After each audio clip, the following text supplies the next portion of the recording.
전남여성가족재단은 지역 여성 작가들의 활동을 지원하고 도민과 여성 문화를 공유하고자 전남여성문화박물관을 운영하고 있습니다. 여성 신진 작가의 생애 첫 개인전을 위한 공모전 여신 나르샤를 진행했습니다. 2022년 당선자 그 첫 번째 주인공 황현 작가의 놀이마루전을 여러분을 초대합니다. 많은 여성들이 여성이라는 이유로 꿈을 포기하고 엄마로서 아내로서의 삶을 살아가다 우울감과 공허감을 마주하고는 합니다. 황현 작가는 마주한 우울감을 어릴 적 사랑했던 예술에 대한 애정으로 극복했습니다. 이제는 생애 첫 개인전을 통해 누군가의 아내 혹은 엄마가 아닌 예술가 황현으로서 도민 여러분과 만나고자 합니다. 전남여성문화박물관 여신 나르샤 공모전은 개인전 경험이 없는 지역 여성 신진 작가의 등용문입니다. 선정 기준은 학력, 나이, 수상 등에 상관없이 오직 작품만으로 평가합니다. 삶의 현장에서 예술 활동을 하고 계시는 많은 작가가 전남여성문화박물관을 통해 도민들과 소통할 기회를 얻게 되길 바랍니다.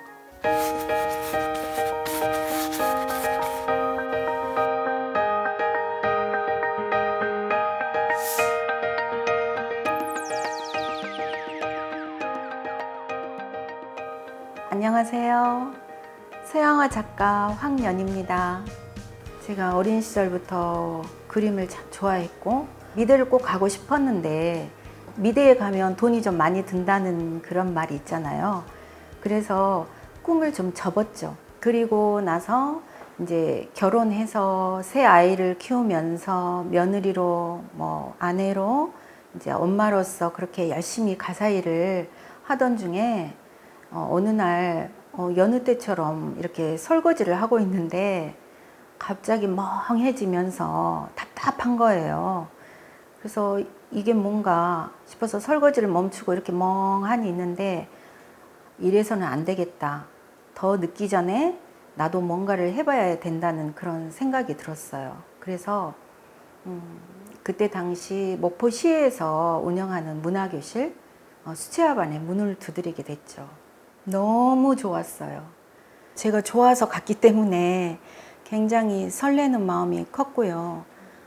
처음에는 이제 선생님이 가르쳐 주신 대로 따라 했고 집에 와서는 그 냉장고 속을 뒤져가지고 과일 있잖아요.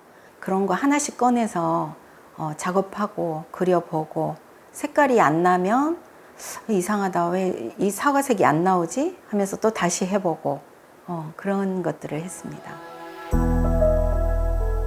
수채화 매력은 맑고 투명하잖아요. 그 맑음이 좋았어요.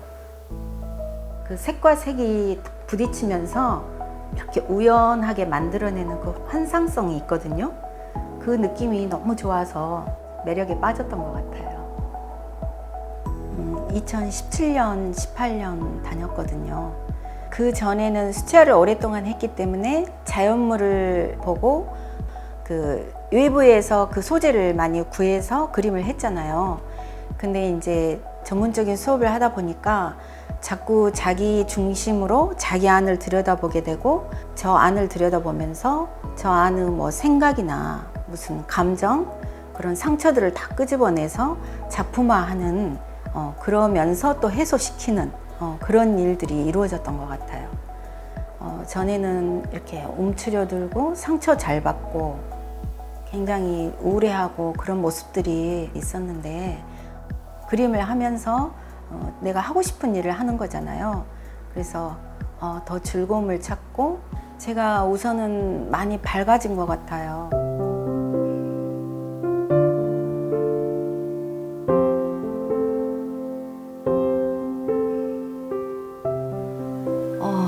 드디어 개인전을 하는구나.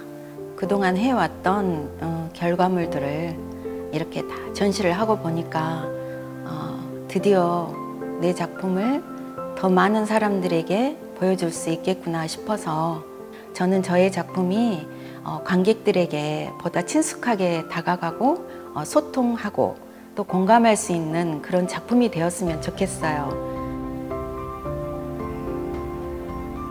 이 작품의 제목은 시오누 공간 가족입니다.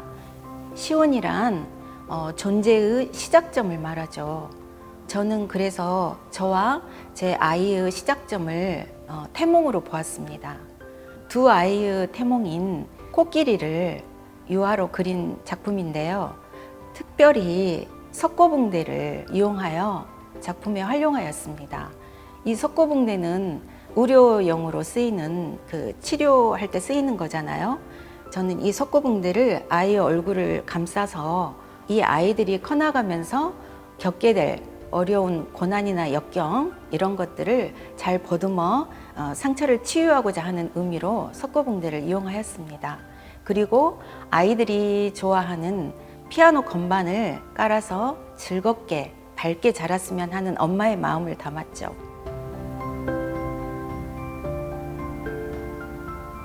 저 작품은 제목이 일탈이고요.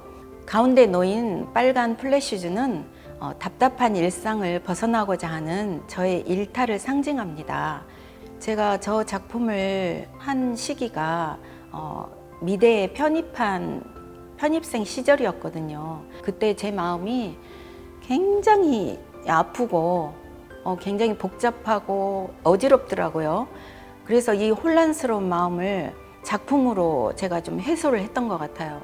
저 작품을 통해서 이 답답한 마음을 다 쏟아내고 풀어가면서 어느 정도 일탈을 맛봤던 것 같아요.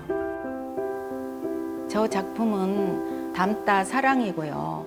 어느 날 엄마 집에 갔더니 엄마가 오랫동안 쓰시던 손때 묻은 소쿠리가 있는 거예요. 근데 왠지 그날따라 그 소쿠리를 제가 이렇게 가져가서 간직하고 싶은 마음이 생긴 거예요.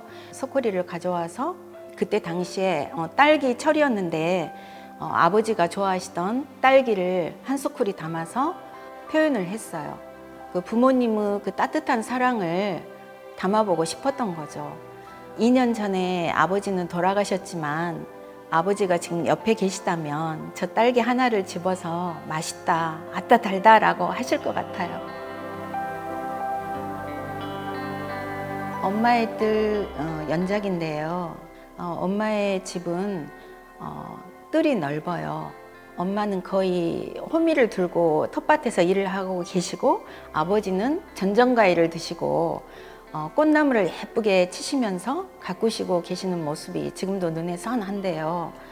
근데 특히 가을에 이렇게 정원 한켠에 하늘하늘 피어 올라오는 구절초가 있어요. 엄마가 굉장히 구절초 꽃을 예뻐하셨거든요.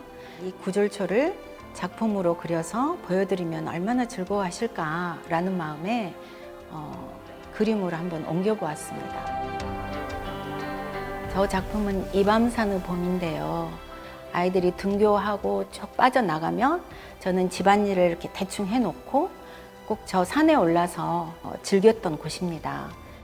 오전에 특히 물 먹었을 때 그 꽃잎들을 보면 굉장히 싱그럽거든요.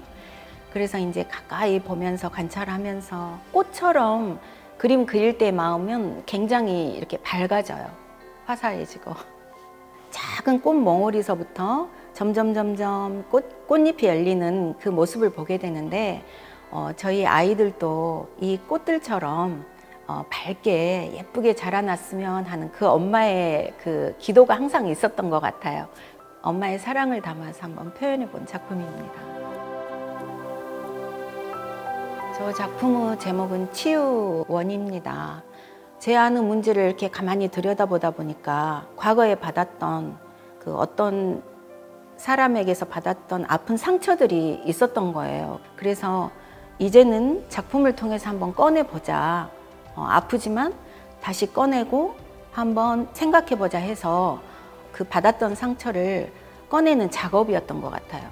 가운데 평안한 의자는 그 상처들을 버리고 평안하게 앉아서 이제 치유하자, 용서하자라는 의미로 했습니다.